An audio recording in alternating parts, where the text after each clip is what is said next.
Saudações, alvinegras! Vai, Corinthians! Esse é o podcast Irmandade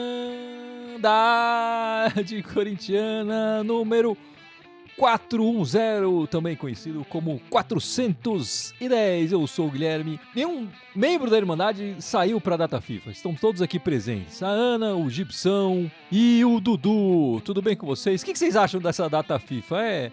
É velório ou é só alegria? Eu não joguei, então me convocaram. Então você acha ruim a data FIFA, é isso, Gibson? Você preferia... Eu prefiro que você fosse convocado, né? Olha, eu vou dizer uma coisa, pra ver time jogar ruim, eu prefiro ver o Corinthians que a seleção brasileira.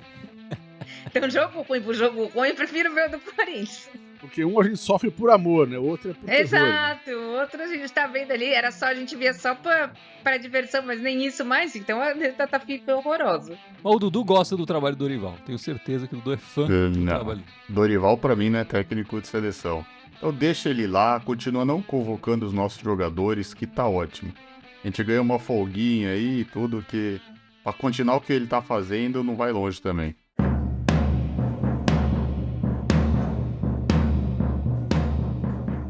Bom, meus amigos, recebemos a notícia um pouco antes agora de entrar aqui para nossa gravação do podcast, do falecimento, né, do publicitário Washington Oliveto, criador da marca da Democracia Corintiana, né, um dos maiores publicitários do Brasil, no tempo que a publicidade criava alguma coisa, né, não ficava só esse copia e cola que estamos vendo aqui ultimamente. Corintiano fanático, conhecido, enfim, sempre nas entrevistas sempre lembrava do seu corintianismo e da sua ligação, claro, com a democracia corintiana ali, um dos momentos mais importantes da história do nosso clube, né, Gibson? Certeza, assim, é engraçado que assim, mesmo quem não era do ramo, quem não era, enfim, todo mundo sabe o corintianismo do Washington, né, tipo assim, você podia nem saber, acho que tem gente que nem sabia com quem trabalhava, tudo bem que ele era um cara mega reconhecido na profissão dele, mas tem gente que nem sabia, não é que ele não é do métier ali, mas sabia, falou, esse é aquele corintiano lá. Eu acho que se bobear, ele era mais famoso até pelo corintianismo do que pela profissão dele. A profissão dele, óbvio que no nicho dele, lá no que ele trabalhava, ele era muito respeitado. Mas no grande público, né, ele era o corintiano fanático, né? Então, se bobear, o pessoal vai lembrar mais dele como aquele corintiano fanático que morreu do que como o publicitário genial que morreu. E eu tenho aqui, Ana, uma camisa da Democracia Corintiana com aquele logotipo e tal, criado por ele mesmo, pelo Washington Oliveto. Você tem uma aí também, não? Eu tenho só a amarelinha.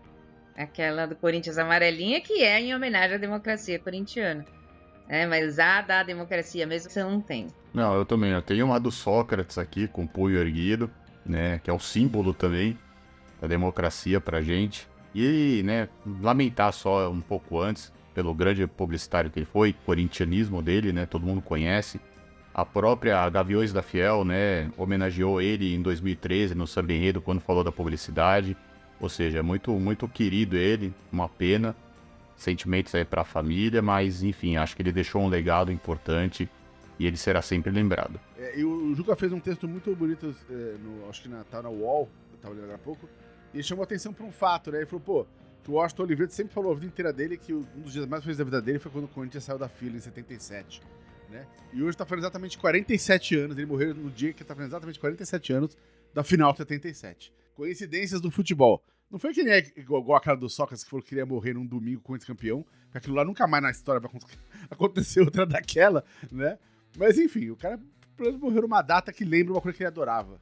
Boa, Gibson. Boa, e a Irmandade tá colocando aí o seu thumbnail no nosso podcast em homenagem ao Washington Oliveto, lembrando aí da figura importante que foi pro Corinthians e pro corintianismo.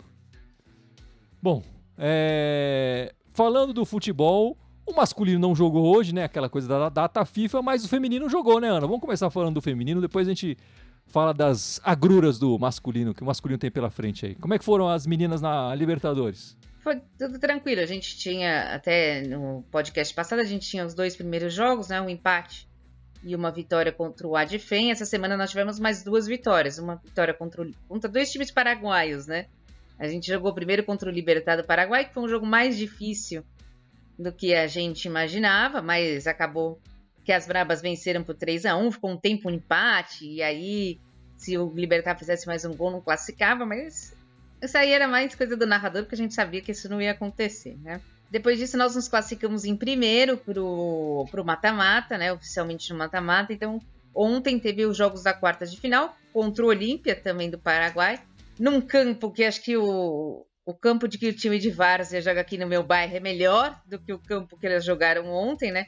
É impressionante como a Conmebol separa apenas dois estádios para uma competição que tem 30 jogos em 15 dias, né?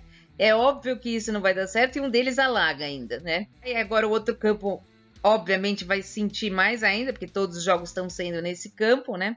Mas o Corinthians, apesar disso tudo, jogou bem, né? Conseguiu fazer só os 2 gols no segundo tempo, um gol da Milene e um gol da Zanotti. E é o único representante brasileiro aí na Libertadores. Vai enfrentar agora terça-feira, ainda não saiu o horário, mas vai enfrentar o Boca, que foi o time que conseguiu arrancar o empate aí da gente no primeiro turno, né? Então acredito que vai ser um jogo bom. Eu espero que eles consigam recuperar o gramado ou que abram mão. Existem vários campos em Assunção e que consiga pelo menos fazer um jogo decente. E vamos torcer para que passe aí do Boca na semifinal e aí no sábado já tem a final da Libertadores. Eu acredito que agora vai ser um jogo bem difícil, já foi complicado na primeira fase, mas as Bravas acho que vão se sair bem.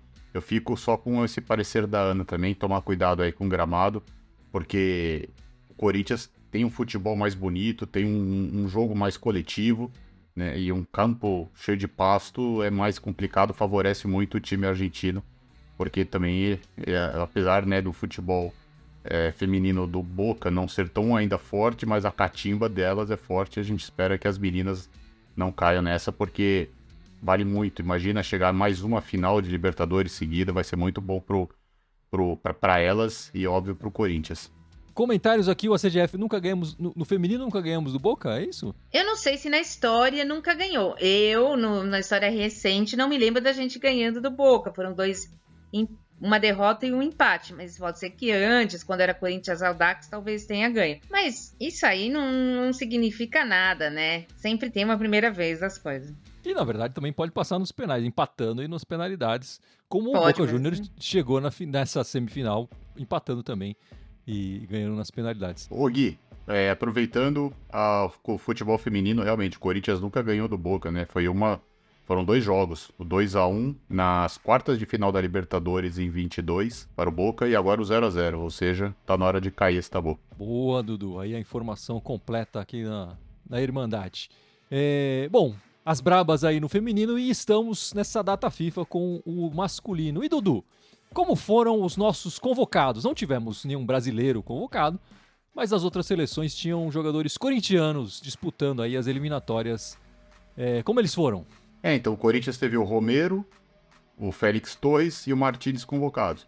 O Romero não jogou e foi o confronto entre Equador e Paraguai. O Romero não jogou. Nem um Félix minutinho? Torres, Não colocou nem um minutinho? Não. Não, nada. E o Félix Torres jogou, né? Eles jogam lá numa formação de 3 zagueiros. O Félix Torres jogou a partida toda. O Félix Torres estava pendurado, mas não recebeu amarelo. Então ele faz a partida de terça-feira.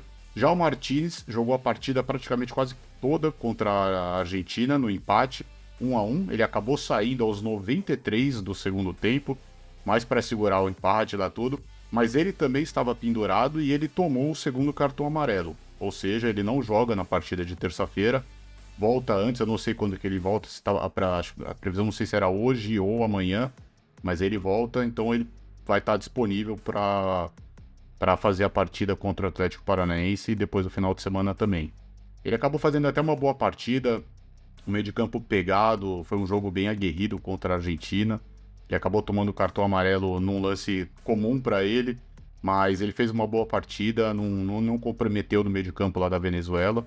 Mas eu acho que como uma semana bem importante pra gente, até que esse amarelo que ele tomou foi bem visto aí.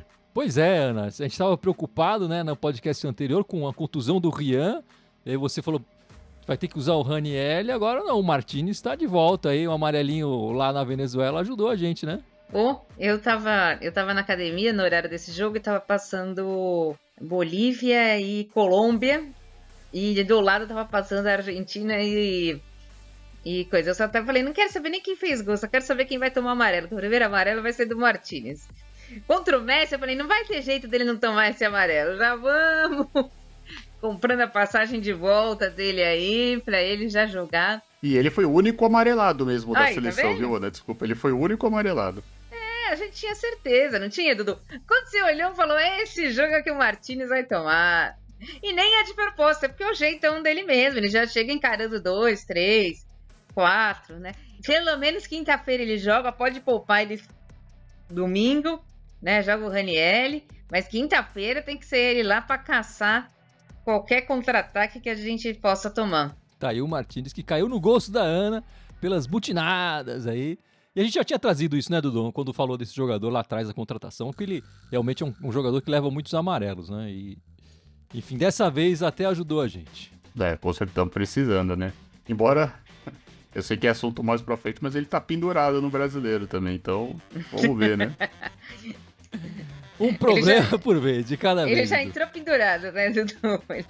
E Gibson, aí o GE fez esse levantamento, né, o Globo Esporte, dos últimos jogadores de cada clube jogando pela seleção brasileira a marcar gols. Você lembra, na sua memória, qual foi o último jogador corintiano a marcar gol pela seleção brasileira? Eita! Difícil é puxar, hein, cara? Ele tinha que estar jogando no Corinthians na época? Na época. Foi convocado na data FIFA, foi convocado, saiu do Coringão, saiu lá de Itaquera pra jogar lá pelo Brasil. Não sei se meu Alzheimer vai permitir lembrar isso, não. Acho que não vou lembrar, não, cara. 2015, chuta aí um nome. Wagner! Paulinho! Ana, dê um chute aí. Agora tá fácil pra Ana, a Ana vai matar logo. Deve ser o Renato. Renato Augusto marcou num 3-0 sobre o Peru, nas eliminatórias, em 2015, 17 de novembro de 2015, mas já estão quase 10 anos do último gol corintiano pela seleção brasileira. Enfim, ainda falando dessa história da data FIFA, né? A CBF confirmou as datas da volta da Copa do Brasil, que foram alteradas ali, justamente pela data FIFA, né? A pedido, estranhamente, né, dos urubus. Então o jogo está confirmado para o domingo, dia 20, às 4 horas, na Neoquímica Arena. Para surpresa de 0 pessoas, a CBF confirmou, né? Por unanimidade, hein? Unanimidade. Os caras não quiseram nem fazer lá um 7-2 pra falar não, tentando, não, foi 9-0. Né? Disfarçar um pouquinho. Um 7-1, né? Lembrando que no regulamento da CBF está escrito que só pode ser alterada a partida a pedido do mandante, que é o Corinthians, que não pediu, a pedido da federação do mandante, que é a Federação Paulista, que não pediu, ou da transmissora, detentora dos jogos. No caso, a Rede Globo, que também não pediu. Então, a CBF autorizou contra ela mesma a mudança de data da Copa do Brasil e, consequentemente, da rodada do Campeonato Brasileiro, né, dessas equipes disputando aí. O Vasco também protestou e não adiantou nada. Enfim, o jogo marcado para domingo, na ida a gente perdeu de 1-0. E lembrando que na Copa do Brasil não podemos contar com o Memphis Depay. O que a gente pode esperar dessa partida aí domingão, Ana? Eu não espero nada além do que raça. É a única coisa que eu espero. Assim, eu vou torcer. Mas o desespero mesmo tá na quinta-feira, não tá no domingo. Assim, logicamente eu quero que ganhe, logicamente eu quero que chegue na final. Eu gosto da Copa do Brasil, eu não sou que nem o Gil, se eu gosto, eu acho divertida, eu acho legal. Eu gosto de mata-mata. Mas na situação que nós estamos, o perigo é no brasileiro. Então, assim, o que eu espero? Que entrem em campo e representem um Corinthians. Se isso vai resultar numa vitória, ótimo. Vamos estar na final, todo mundo vai estar aqui contente, vai dar. Entrou em campo, representou o Corinthians e mesmo assim não conseguiu vencer, tudo bem também. Sem problema. Nós conseguimos chegar na semifinal da Copa do Brasil, um time desacreditado, um time que está na zona de rebaixamento, né? Então, assim, priorizar o Campeonato Brasileiro e representar o Corinthians bem em campo nas outras Copas. Gibson, você quer soltar um comentário aí sobre a Copa do Brasil? Não, eu concordo com o que a Ana falou, assim, tipo, tem que jogar com garra, acabou. É isso que precisa fazer. Agora, tem que ter eu espero que eles tenham a clareza de que a prioridade é o Campeonato Brasileiro, né? Então, eu digo isso porque, assim, às vezes o cara vai querer disputar aquela bola e vai lá e vai meter o pé onde, né? Bicho, não vai se machucar por causa dessa merda, velho. Porque acidente acontece, que a gente teve com o Rian, enfim, né? Agora, não vai, sei lá, forçar uma jogada que não precisa forçar, sabe assim, né? O jogo importante pra mim é quinta-feira, cara. Quinta-feira é o que realmente eu tô interessado. E você, Dudu, o que você tá, qual a sua expectativa aí pro jogo domingão? Olha, eu acho que por tudo que a Ana falou, concordo, assino embaixo, mas assim, a expectativa que foi criada por culpa da própria CBF que nós falamos aqui, criou um clima talvez mais pesado que a gente não queria. Eu acho que se acontecer domingo e a gente for eliminado, eu vou ficar mais chateado do que eu ficaria normalmente. E se a gente passar, eu vou comemorar muito mais do que eu comemoraria normalmente. Porque é aquele tal de contra tudo e contra todos. E seria muito lindo o Corinthians passar, independente se vem o título ou não. Eu sei que aí a final vai feliz, vai ficar também. Mas assim, o Corinthians seria muito legal, porque se a Neoquímica Arena já ferve num jogo do Corinthians, né? A gente lá embaixo, Corinthians Atlético Goianiense, a Neoquímica Arena tava fervendo. Imagina domingo, 4 horas da tarde. Foram procurar pelo em ovo. Eles vão achar, porque nós vamos passar.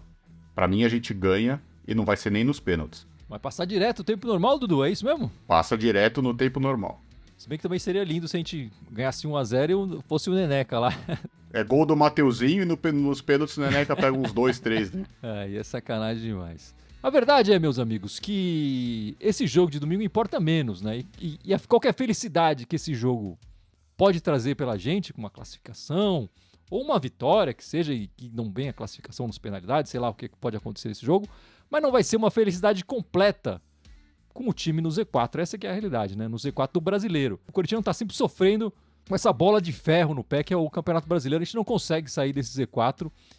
E para sair do Z4, a gente vai enfrentar na quinta-feira, antes desse jogo de domingo, o Atlético Paranaense, Gibson. O Atlético Paranaense, que é um dos piores times. Se você gosta de falar que futebol é o momento, né? A gente tá enfrentando o mesmo adversário, mas em momentos completamente diferentes. O Atlético Paranaense é um dos piores times nesse momento do Campeonato Brasileiro. Vamos jogar nessa quinta-feira na nossa casa, né? Na Neoquímica Arena. Exatamente. Assim, se você for pegar as últimas 5 rodadas, né? O último mês e pouco aí do Brasileiro, né? O Atlético Paranaense literalmente é o pior time. É a pior campanha dessas últimas 5 rodadas. Eles conseguiram só 2 pontos, foram 2 empates e 3 derrotas nessas 5 rodadas, né? Mas eu tô botando uma fé que esse jogo aí é o joguinho pra começar a virar a tabela. Mesmo porque, aproveitando essa data FIFA, né? Agora conseguiram fazer alguns jogos daqueles que estavam atrasados, então a tabela tá começando a ficar um pouco mais realista. Porque até então a gente tinha, o time tá logo na nossa frente, mas os caras tinham 3 jogos a menos. Os caras podiam ganhar muito ponto e pular, não aconteceu. Então, assim, agora a tabela tá mais pé no chão. Eu acho que esse jogo aqui é o joguinho pra gente começar a virar a chave. Esses 3 pontos, cara, na boa. Se a gente não fizer 3 pontos nesse jogo, eu vou praticamente jogar a toalha do campeonato. Eu vou falar, cara, se não fez isso, é o mínimo que precisa fazer. É o mínimo, pra ser bem honesto. Se não fizer isso, cara, meu irmão, Série B nos aguardará no que vem.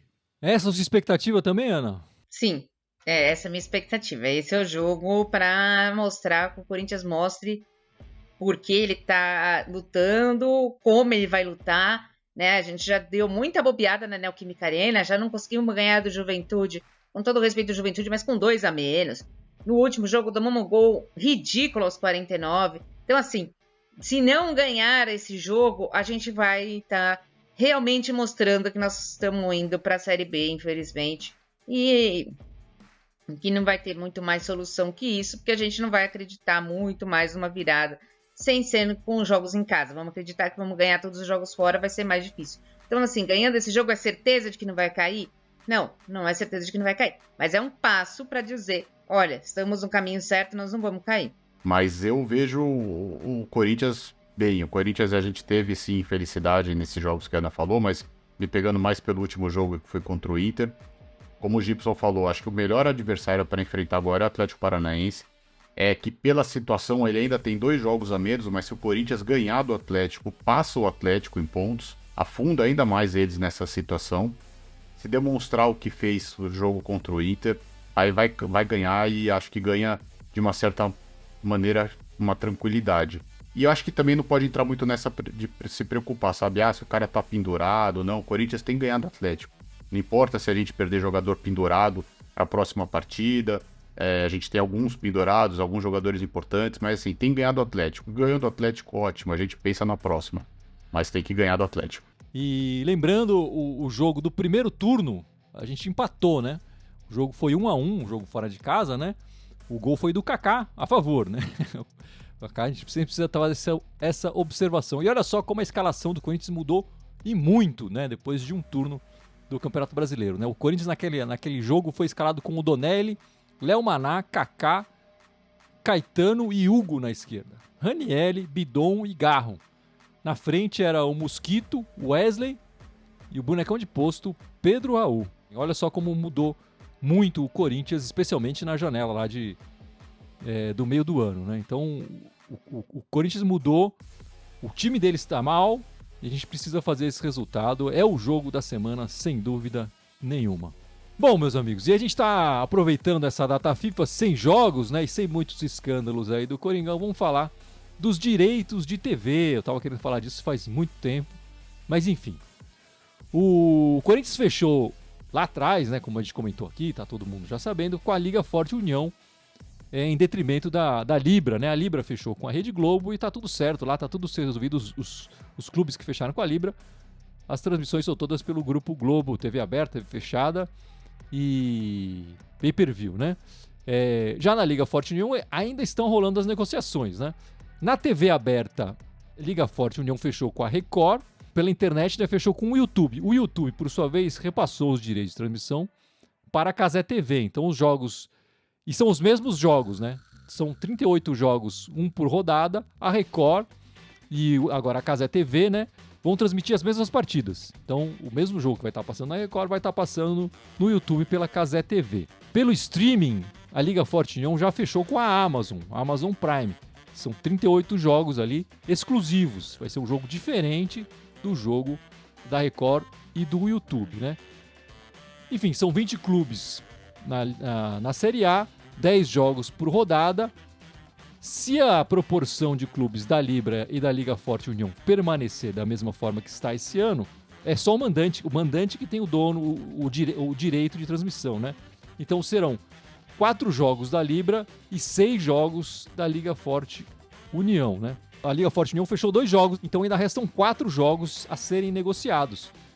Ninguém sabe se eles vão negociar separadamente, se vai ter algum pacote, enfim, como é que e onde serão transmitidos esses outros 4 jogos restantes dos times da Liga Forte União. De qualquer forma, Gibson, o corintiano vai ter que procurar aí onde serão transmitidos os jogos de mandante, né? Os jogos como visitante... Bom, o jogo visitante também vai ter que procurar. Pode ser da Liga Forte, pode ser da Libra. Vai ser uma confusão. De uns anos pra cá, cada hora é no lugar agora jogo, né, bicho? É no YouTube, é na Globo, é na Band, é não sei o que, é na Max Prime, é no... Mas não tem jeito, a nova realidade do futebol é essa. O lado bom é que pro clube vai entrar mais din-din. Então assim, larga a boa de preguiça e dá um Googlezinho aí pra descobrir onde vai ser o jogo e assiste, né? É melhor fazer isso e o time receber ali uma graninha mais bacana do que o contrário, né? E por enquanto, Ana, o pay-per-view, né, o nosso Premiere conhecido da Globo, tá correndo risco, né? Porque eles teriam só 2 jogos para transmitir por rodada. Enfim, você imagina que a Globo vai transmitir um na TV aberta e outro no Sport TV. Sobram 2 jogos da Libra só pro Premiere, né? Se eles não fecharem com mais jogos desses 4 que restam da Liga Forte União, vai ser só 2 jogos no Premiere. Talvez não valha a pena ter assinante do serviço de assinatura lá, pay-per-view, né? Eu vou te dizer que eu me perdi toda com você falando desses jogos. Qual é o meu raciocínio, tá? Eu, como leiga, eu tenho o Premiere. Eu pensei em tirar o Premiere, porque o Corinthians não vai ser mais da Libra, né? Aí o que eu pensei? Não, mas tem os jogos que a gente é visitante. Isso, Ana, exatamente. Aí eu falei, vou deixar o Premiere, mas agora você tá falando que não vai ter nem os jogos do visitante, acho que eu vou voltar a tirar o Premiere. Mas isso foi o que eu entendi, porque também eu fiquei meio perdida com tudo que você falou. Eu vou fazer que nem o Gibson, dar um Google no dia do jogo e procurar onde tá passando. E se não tiver, não sei o que eu vou fazer. Algum lugar vai estar passando, né, Dudu? Algum lugar você acha o jogo do Coringão. Exatamente. Sabe nos barzinhos, que antes a gente tinha 3 TVs, passava agora, os barzinhos vão ter 12 TVs. Vai estar cada um num jogo ali, vai juntar todo mundo. Mas eu tô um pouco curioso para saber como isso vai acontecer. Se realmente agora as outras emissoras vão pensar um pouco mais no telespectador, de repente colocando o jogo um pouco mais cedo para derrubar a audiência da outra, a outra querendo talvez colocar um pouco mais tarde para manter o padrão já, enfim. Mas eu espero que seja bom para todo mundo. O fato de que você falou que vai passar na TV aberta e no YouTube o mesmo jogo, às vezes você tá com o celular, com o tablet, alguma coisinha, se você não tá em casa, você consegue ver o jogo. Isso eu acho interessante. Mas aqui a gente vai ter que... Eu espero que essa mudança venha por um caminho melhor, mas a gente vai ter que se acostumar. Isso aí também não vai ser janeiro de 25 que a gente vai saber, com 2, 3, 4 rodadas. Acho que a gente vai pegando o jeito com o andar da carruagem. Mas eu vejo essa mudança com um lado positivo, principalmente com essa briga aí de poder. E já nesse final de Campeonato Brasileiro, agora desse ano de 2024, o Corinthians está transmitindo seus jogos pela Corinthians TV no YouTube para corintianos que moram fora do Brasil. Então só quem mora fora do Brasil pode assistir os jogos do Corinthians pelo YouTube, né? Pela Corinthians TV. Aí os jogos que o Corinthians é mandante, lembrando só os jogos que o Corinthians é mandante, é uma ação aí que o Corinthians começou a fazer com a contratação do Memphis. Aí parece que está dando uma audiência razoável já na Holanda e outros países da Europa também, os corintianos podendo assistir os jogos que o Corinthians é mandante fora do Brasil. E lembrando que a possibilidade no Brasil fazer o mesmo com VPN, o Corinthians está falando para não fazer isso. Então, Ana, por favor, não faça isso. Continue assinando ali no seu Premiere, por favor. Não vou fazer isso por um único motivo. Eu não sei fazer isso. Mas o técnico da Holanda falou que está assistindo pelo Corinthians aí TV e está gostando de ver o Memphis, o Coman. Então, acho que está dando audiência aí. Espero que continue. E que pense numa Corinthians TV aí pra gente não ter que ficar procurando no Google, como o Gibson falou. Bom, e falando de outros assuntos ligados ao Corinthians, mas não exatamente ao campo, né, ao nosso patrocínio da camisa, tá rolando essa história com a Esportes da Sorte, né, sobre a regulamentação das bets aqui no Brasil, né? E ficou aquela história de pode entrar o patrocínio ou não pode entrar o patrocínio. A gente tinha falado na semana passada, ela não estava naquela lista de autorizadas bets a continuar funcionando depois do dia 11, era isso, né? Sexta-feira. Depois do dia 11, mas ela, usando um subterfúgio, aí a Esportes da Sorte foi inscrita através do estado do Rio de Janeiro. E tá rolando um pouco de briga aí da de Brasília, ali, da federação com o Rio de Janeiro. Quem é que pode autorizar funcionamento, se não pode. Se está autorizado no Rio de Janeiro, só pode funcionar no Rio de Janeiro, então só poderia fazer propaganda se jogasse no estado do Rio de Janeiro ou não.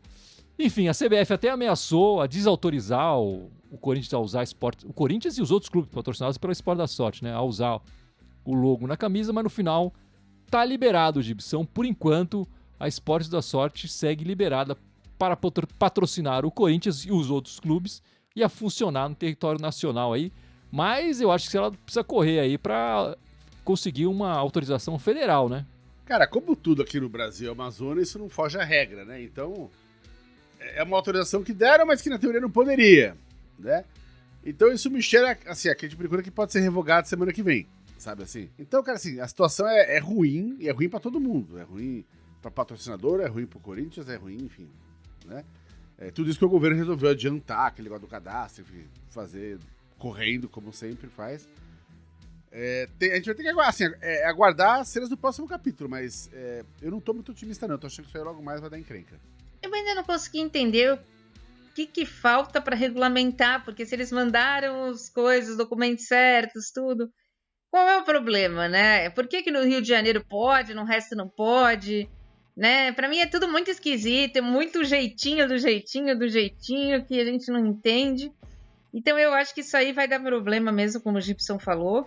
E acho que o Corinthians tem que ficar de olho aí, porque eu acho que esse negócio vai até no máximo dezembro e depois disso o Corinthians vai ter que mudar de patrocínio e muito provavelmente o Memphis vai voar de novo para a Holanda. O que tem se falado, né, é que existem outras empresas já interessadas caso a Esportes da Sorte não cumpra o prometido ou não possa cumprir, né? Já que agora é uma questão federal aí que está impedindo a empresa de patrocinar o Corinthians e qualquer outra equipe, né? É sempre bom falar que, enfim, a Sport Authority patrocina outros clubes além do Corinthians. É questão de tempo, galera, que esses negócios das bets seja regulamentado e muito provavelmente que a publicidade seja proibida ou muito limitada. Então não é à toa que as bets estão dando muito dinheiro agora, porque elas sabem que esse dinheiro vai... Daqui a pouco muitas delas vão ter que fechar a porta e essa facilidade vai se encerrar. Então vamos gastar agora para ganhar muito agora e depois a gente vê o que acontece no futuro. É isso que elas estão pensando. A Sport da Sorte tá nessa. E é só a gente lembrar, né? A gente entregar a nossa idade agora, né, Gibson? Quando a gente era pequeno, tinha muita... A gente ligava a TV e via propaganda de cigarro de monte, né? Hoje, não tem propaganda de cigarro. Quando a gente era adolescente, tinha um monte de propaganda de cerveja. Hoje já é mais difícil você ver propaganda de cerveja aí. E agora com as bets vai acontecer a mesma coisa, né? Eles vão limitar isso e muito. É um fato, assim, isso vai ser regulamentado, né? Se vão chegar a proibir, patrocínio, a gente precisa guardar para ver, né? Talvez uma vez que as coisas estejam mais regulamentadas, tais e tais bets agora só que funcionam, estão sendo monitoradas pelo governo, talvez nem chegue nesse ponto, mas eu acho que é bem provável que vão banir mesmo a publicidade, como fizeram com cigarro, com cerveja, com bebida alcoólica de modo geral. O mundo muda e as regras mudam, então a gente tem que ficar esperto, porque tá com uma carinha de que essa regra vai mudar também. Enfim, e continuando nos casos das nossas bets, né? O caso Vai de Bet, que tá um pouco paradão, essa semana teve um desdobramento, né? A polícia tá questionando o Corinthians por receber valores de fontes não autorizadas. É uma história meio estranha, né? O caso do Laranja surgiu da saída do dinheiro do Corinthians indo para uma empresa, que essa empresa repassou a saída do dinheiro para um intermediário, né? Autorizado, teoricamente, e depois esse intermediário indo para uma outra empresa laranja, né? Esse dinheiro que a polícia está questionando o Corinthians é dinheiro que entrou no Corinthians, né? Eu vou colocar aqui um vídeo da Lívia Camilo do UOL e ela explicou um pouco mais o caso. Acho que ela vai conseguir explicar melhor do que eu o que está acontecendo no clube e o que a polícia está questionando exatamente. Vamos lá. E a polícia questiona o Corinthians sobre os 56 milhões de reais pagos pela Vai de Bet por empresas que não constavam no contrato entre a casa de apostas e o Corinthians. E empresas, né, intermediadoras financeiras que não tinham sido autorizadas pelo Corinthians para realizar essas transferências. De 66 milhões de reais que o Corinthians recebeu durante os 5 meses de contrato, cerca de 56, né, ou seja, 90% desse valor todo, foi por intermediadoras que não estavam previamente autorizadas e que necessitariam de uma autorização por escrito por conta de uma cláusula do contrato. Então, assim, esse é um movimento, né, da Vai de Bet que chama a atenção da polícia. A polícia já tinha falado sobre isso veio à tona no depoimento do Rui Fernando, que prestou serviços jurídicos para o Corinthians, prestava, né, desde 2019, e aí saiu esse ano.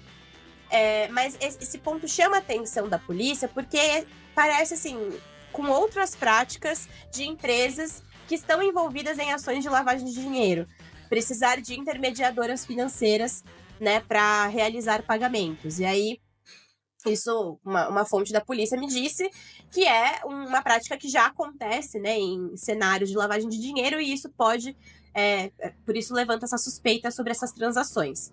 Isso quer dizer que o Corinthians, questionado pela primeira vez, está sendo acusado de alguma coisa? Não. Está sendo questionado porque não havia emitido qualquer tipo de autorização, ou se emitiu uma autorização para que outras intermediadoras financeiras realizassem essas transferências, para que eles mostrem esses documentos, esses e-mails, enfim, essas autorizações por escrito. Então, basicamente é isso. Então, é a primeira vez que o Corinthians é questionado, oficiado pela Polícia Civil de São Paulo desde o início das investigações. Tá aí, Gibson, como é que você tá vendo esse desdobramento aí do caso da Vai de Bet? Quando você faz um contrato com alguém, ainda mais um contrato desse tamanho, né? O contrato tá bem claro quem são as partes do contrato. É entre tal entidade e tal entidade. E se o contrato é bem feito, já especifica, o canal é feito, o pagamento é feito via tal maneira, né? Tal conta, para tal conta, né? Essa história de vir dinheiro de conta aleatória, alguém tinha que estar olhando isso, né? E assim, ele não pode ter medo de cobrar o patrocinador. Tem que falar, opa, o que acontece que você mandou a grana aí, cara? Né? Porque em última instância, mesmo quando eles não tem participação, assim, não tenha feito nada de errado, acaba queimando o filme do clube, né? No fim das contas, né? A imagem negativa vai ficar com o clube, né? Então assim, se ninguém pegou essa bola na hora, quando pegou, deveria ter questionado na hora o patrocinador, né? Ou não questionou porque estava muito confortável, ou porque não sabia. Então, eu não sei o que é pior, né? O cara ser um idiota que não viu o que está acontecendo, ou ser um idiota que viu o que está acontecendo e falar, não, deixa aí. Né? Então, são tipos de idiota diferentes. Olha, leitura de contrato não é o forte dessa administração, né? Eles não são muito afeitos à leitura de contrato. Pode ser que eles leiam literatura brasileira, literatura estrangeira, mas contratos eles não gostam de ler, a gente sabe disso. Confunde dia 1 com dia 10, né? Confunde 1 milhão com R$1.000. É uns negócios assim que... umas confusões que não pode aparecer. Então, eles não terem visto que a conta... Eu não estou falando que foi de propósito, que não foi de propósito, mas se por acaso não foi de propósito, porque eles não viram que a conta, não vai nos espantar também, né? Eu acho que o Corinthians tem que se explicar e explicar o porquê que não viu e responsabilizar a pessoa que deveria ter visto, que eu não sei quem é, mas é alguém ali do jurídico, mas... leitura de contrato, como a gente sabe, não é uma coisa que eles fazem assim, quando eles vão assinar alguma coisa, a gente já sabe que eles não leem. Mas enfim, voltando a falar do campo, Ana, você acha que o Yuri Alberto, nessa fase atual com o Ramon, nesse esquema com 2 atacantes, ele se encontrou? Essa é a posição real do nosso camisa 9? Você quer me ferrar, né? É. Cravar o Yuri Alberto é muito difícil, cara. O Yuri Alberto é aquele tipo de jogador que você pode falar, não, ele se encontrou, ele vai lá e perde 5. Ou eu chego aqui e falo, não, ele não se encontrou, ele não é Mas ele tá ruim. jogando melhor nessa posição com 2 atacantes ali, ele vindo mais de trás e tal. Não? Não, eu acho que ele tá jogando melhor. Ele tá jogando bem, ele tem uma média boa de gols, mas é que ele perde muito. Né? Isso que nos deixa triste. Ele perde muito, então assim... ele vai continuar perdendo os gols, né? Então, assim, ele joga bem? Ele joga bem, mas ele tem que ajudar a gente a falar bem dele. Faz mais os gols que ele perde aí, que agora faltam pouquíssimos jogos e ele tem que acertar aí a meta. E, Dudu, você acha que o Yuri vai ser o próximo jogador do Corinthians a marcar pela seleção brasileira, depois do Renato Augusto? Olha, do elenco, ele é um dos que tem chance de ser convocado. Mas, para ele ser convocado, ele precisa parar de perder esses gols que a Ana falou tanto. Na nossa atual circunstância, espero que ele não seja convocado. Não quero, não adianta, não vai. Mas ele pode sim, porque é um camisa 9. A seleção tá em falta do camisa 9. Ele é jovem ainda, não parece, mas ele é jovem ainda, né? Então, que ele tenha as oportunidades. Mas primeiro que ele faça os gols aí. Mal que a gente tem de certeza que são... nós ainda temos 12 jogos, né? 9 do Brasileiro, 1 da Copa do Brasil e 2 da Sul-Americana. Ele fazendo 12 gols, já tão feliz. A exigência do Dudu tá baixinha, Gibson. 12 gols em 12 jogos, tá fácil pro Yuri Alberto aí. Talvez com a ajuda do Memphis agora. O Memphis tem sido um belo garçom. Aliás... falando disso, eu vi essa semana, vocês viram, né, que ele foi lá assistir um rachão lá numa comunidade, aí foi comer um frango a passarinho depois lá no boteco. Falei, porra, mano, tem que levar esse cara agora pra ver um samba, né? O cara tá pronto pra jogar no Campeonato Brasileiro, bicho. Já aclimatou, já brasileirou, né? Esse aí, bicho, vai ser um daqueles gringos que se bobear, não vai mais embora do Brasil, não, bro. Acabou com outra coisa e vai ficar por aí mesmo, bicho. Encerrar o contrato, encerrar a carreira na Ponte Preta, sei lá. Mas o Yuri Alberto, você tá feliz com ele, Gibson? Tá mais contente? Não, tá confiante? Não, eu não confio no Yuri, né? Mas que ele melhorou de produção, melhorou, isso sem dúvida. Eu acho que essa mudança de posição tem muito a ver com a história. Quando ele jogar naquele esquema de 3 ali na frente, ele centralizado, meio dentro da área, não é dele, cara. Agora, quando ele vem de trás e tem mais espaço, né? Os gols têm saído assim. Tá funcionando melhor. Então eu espero que essa posição nova traga bons ares pra ele nesse final que a gente tá precisando urgente. Enfim, eu acho que ele se encontrou, acho que a posição que ele tá, ele rende mais. E na corrida ele tem ganhado dos zagueiros, tem conseguido fazer as boas jogadas e consegue ser mais rápido, né? Na hora de pensar, na hora de executar, e executa melhor em movimento, assim, do que fazendo aquele pivôzão lá no meio que estavam colocando ele, que não estava funcionando. Não, Gui, só lembrando, né, pessoal, que nós estamos fazendo os piores jogadores aí do mês. Já divulgamos 13 jogadores, hoje foi o Clodoaldo, amanhã sai o 14º, surpresa, mas espero que vocês estejam gostando e deem um feedback pra gente aí, o que vocês estão achando. A gente vê que algumas pessoas estão repostando aí no Instagram, tá bem legal, né? E aí vocês vão ficar na surpresa aí pra ver quem vai ser segunda, terça, mas a gente de coração espera que vocês estejam gostando. Os piores, a lista dos 31 piores jogadores do Coringão que a Irmandade fez aqui. Um por dia no mês de outubro aqui, no mês das bruxas.